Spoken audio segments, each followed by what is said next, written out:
Hola compañeros, yo soy Mario Alberto Gómez Herrera y soy aspirante para la Universidad Abierta de Distancia de México en la carrera de Ingeniería en Desarrollo de Software. El tema que les voy a presentar hoy es software disponibles que facilitan la vida diaria de las personas con discapacidad, que fue el tema que escogí como reporte final. Bueno, primero, antes que nada, vamos a abarcar qué tipos de discapacidad abarcamos en este trabajo. Abarcamos las discapacidades físicas más importantes porque existen otros tipos de discapacidades, pero no las abarcamos en este tema. Simplemente abarcamos la discapacidad visual, que puede ser desde aquellas personas que necesitan aparatos extras, además de los lentes, obviamente, a personas que tienen una ceguera total. Una discapacidad auditiva que va desde aquellas personas que utilizan algún aparato auditivo hasta a personas que ya no tienen ninguna capacidad de audición. Discapacidad motora que abarca desde personas que tienen dificultad para mover algún miembro o que tienen dificultad para la movilidad total.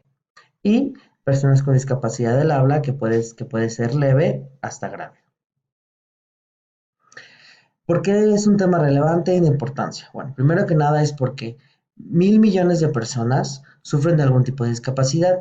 ¿Qué es esto? Que 15% de toda la población mundial sufre algún tipo de discapacidad.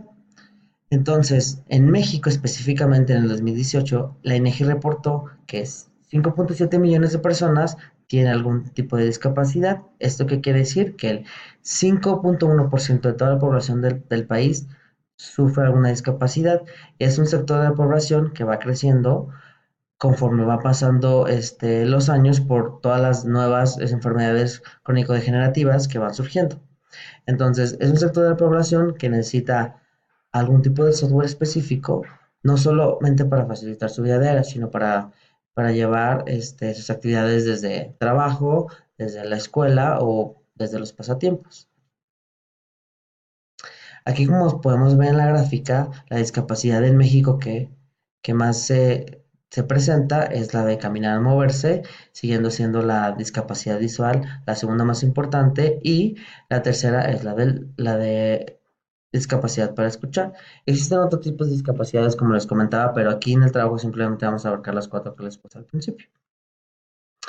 ¿Cuál es el objetivo general de este informe o de esta presentación? Pues primero que nada es identificar los software que se encuentran actualmente disponibles y que logran facilitar la vida diaria en todas las personas que tienen algún tipo de discapacidad en México.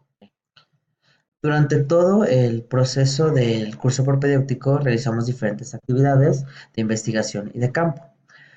Una de las actividades que hicimos fue una entrevista que nos arrojó un resultado que hablaba sobre una persona de discapacidad visual que su principal problema en la vida diaria era la movilidad, obviamente. Entonces, otra de las actividades fue realizar una encuesta a 10 personas. Yo tomé 10 personas con una discapacidad, 10 personas con discapacidades diferentes, algunas tenían discapacidad de habla, algunas tenían discapacidad auditiva, algunas motoras y en su mayoría visuales. Entonces, yo ahorita aquí les reúno las preguntas más importantes, fueron 10, pero yo solo voy a platicarles de las que yo considero más importantes y que me ayudan a lograr mis conclusiones y mis resultados de la mejor manera. Bueno, una de las preguntas que yo formulé fue, ¿cuentas con algún dispositivo electrónico que se utilice de forma diaria? El 90% de las personas nos dijo que sí. Eso es muy importante. ¿Por qué? Porque entonces, a pesar que creamos que no, pero todas las personas con discapacidad, o la gran mayoría, como en este caso, sí tienen algún dispositivo, obviamente que utiliza algún software especial. Entonces, sí forma parte de su vida diaria.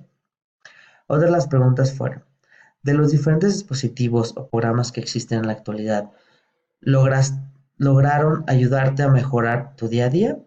El 60% nos dice que sí. Y el 40% no nos dice que no, nos dice algunas veces. Esto es muy importante porque quiere decir que el software este, logra su objetivo, que es ayudar. Otra de las preguntas que yo considero importante destacar es, ¿qué parte de tu vida diaria mejoran la tecnología hablando de sus dispositivos y sus programas? La mayoría dijo que en su trabajo. La mayoría de las personas, bueno, de hecho creo que el 60% o el 70% de las personas que yo entrevisté tienen un trabajo específico y que gracias a la tecnología pueden llevar mucho mejor. El otro 40% nos dice que utilizan los software en la escuela y el menor porcentaje lo utiliza ni para la escuela ni el trabajo, sino para sus pasatiempos y para pasar el rato. Esto quiere decir que la tecnología no solo sirve para algo específico, sino que las personas con discapacidad tienen la cualidad de utilizar esa tecnología y estos software en diferentes actividades, desde el trabajo, desde la escuela y desde sus pasatiempos. La siguiente pregunta que yo consideré importante fue: ¿consideras accesible en cuestión de precios los diferentes programas enfocados a las personas con alguna discapacidad? Aquí fue una respuesta dividida. Algunas personas consideran que el software eh, pueden tener acceso si es un precio razonable y otras personas consideran que no. Aquí, ¿por qué fue mitad y mitad? Porque dependiendo de la discapacidad, el software es diferente. Algunos, algunas personas no necesitan un dispositivo para que su software corra correctamente, entonces, obviamente el precio se disminuye bastante. Pero algunas personas, además del software, necesitan dispositivos específicos para poder llevar a cabo la funcionalidad. Entonces, es donde algunas personas consideran que el precio no es accesible, porque no solo llega el programa como tal, sino obviamente es necesario comprar un dispositivo. La siguiente pregunta que yo consideré importante fue: ¿cuál sería una de las cosas que te gusta que la tecnología cambie en el futuro? La principal fue que fuera más cómoda de usar. ¿Esto qué significa? Ellos me comentaban que la comodidad se refiere a que necesitan dispositivos extras de los dispositivos que ya utilizan día a día. Ejemplo, la persona que tiene una ceguera, además de su bastón, necesita un dispositivo que se adapte a su bastón. Y este dispositivo cambia. Eso quiere decir que no está acostumbrado y entonces no lo puede utilizar de la manera que él acostumbra normalmente. O una persona que tiene dificultad para moverse necesita un dispositivo que sí le ayuda a poder movilizarse, pero es muy incómodo. Entonces, el principal factor que necesitamos es que los software o los dispositivos sean mucho más cómodos. El siguiente fue sus precios. Obviamente esto cambia dependiendo de la discapacidad, porque ellos consideran que está muy padre el software, que les funciona, pero pues, no pueden comprarlos por los precios tan elevados y los precios tan elevados de los dispositivos. Y en menor manera fue que necesitan asistencia de terceros. ¿Esto qué quiere decir? Que muchísimo software, o de hecho su gran mayoría, necesitan ayuda de alguien más para poder instalarlos, para poder comenzar a utilizarlos, y no todas las personas con alguna discapacidad tienen a un tercero que logre esta función. Por eso el que no se necesita una asistencia de tercero debe ser algo que los software deben de cambiar. La siguiente pregunta que yo quiero destacar es: ¿los dispositivos o programas enfocados a las personas con discapacidad disponibles en la actualidad necesitan la asistencia de terceros? Y aquí fue donde el 70% dice que sí y el 20% dice que sí a todos. Entonces eso quiere decir que el 90% sí necesitan la ayuda de terceros. Entonces, por ejemplo, una persona con alguna discapacidad visual no puede instalar de forma autónoma el software para poderlo disfrutar. Una persona que tiene una discapacidad motriz tampoco puede hacerlo. Una persona que tiene algún problema de habla a lo mejor no puede solicitarlo, no puede comprarlo por esto. Entonces, sí, la mayoría de los programas se necesita el apoyo de alguien más. Entonces es algo que las personas que desarrollan los software para personas con discapacidad deben de tomar mucho en cuenta. Otra parte de la investigación fue juntar o buscar los diferentes tipos de software disponibles tanto en México como en el mercado. Aquí obviamente yo les puse los más importantes para cada uno de las discapacidades, que varían desde muchos son gratis y se pueden encontrar en internet, o algunos tienen costos extras, o la gran mayoría necesitan algún dispositivo específico. No los voy a mencionar uno por uno, pero es importante que sepamos que sí existe. O sea, sí existe el software como tal, pero pues no, obviamente no todos tienen la capacidad o la posibilidad de poderlo obtener. ¿Cuáles fueron las conclusiones generales de toda esta investigación y de todo lo que se trabajó? Bueno, primero que nada, que que sí se cumple el objetivo que es mejorar la calidad de vida, tanto laboral, escolar o la calidad de vida en general. Pero existen necesidades no satisfechas. ¿Y qué hacen esas necesidades no satisfechas? Que las personas con discapacidad no puedan disfrutarlas o no puedan tener acceso a ellas como quisiéramos que la tuvieran. El primero que nada y que más de una persona me mencionó fue el uso de terceros. Que la mayoría, como mencioné, necesita el uso de terceros. Entonces, ¿qué necesitamos hacer? Diseñar software que simplemente, ejemplo, una persona con discapacidad visual pueda comprar, descargar e instalar con el habla.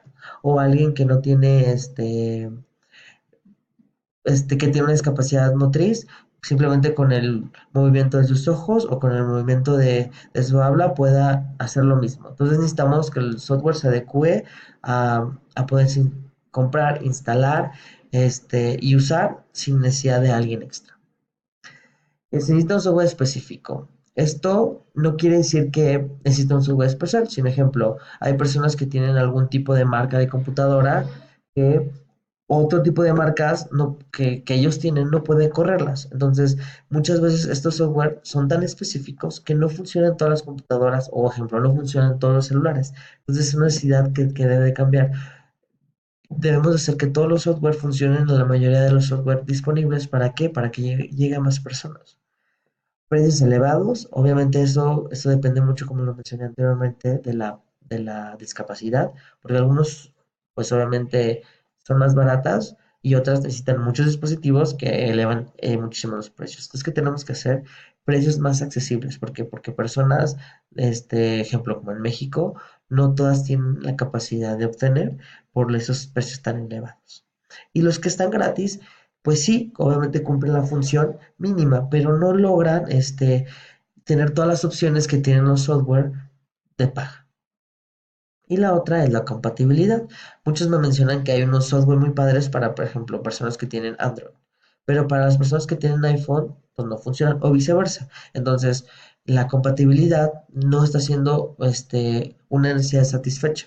Entonces, los desarrolladores tenemos que buscar que esto se vuelva como más normal o que se vuelva casi obligatorio que todos los software que sacan tengan una opción para aquellas personas con alguna discapacidad.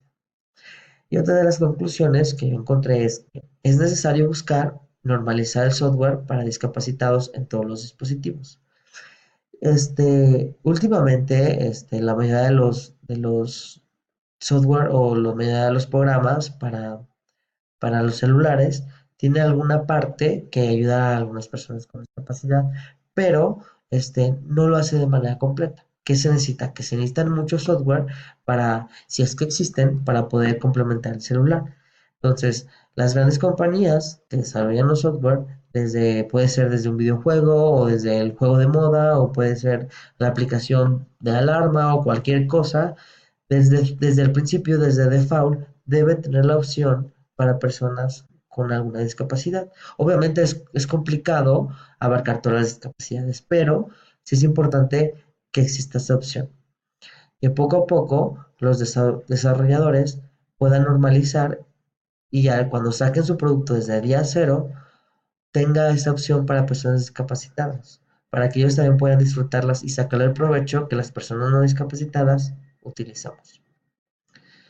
Entonces, aquí está mi biografía que utilicé para esta presentación. Obviamente en el reporte final utilizo mucho más. Y pues muchas gracias por escucharme y sería todo.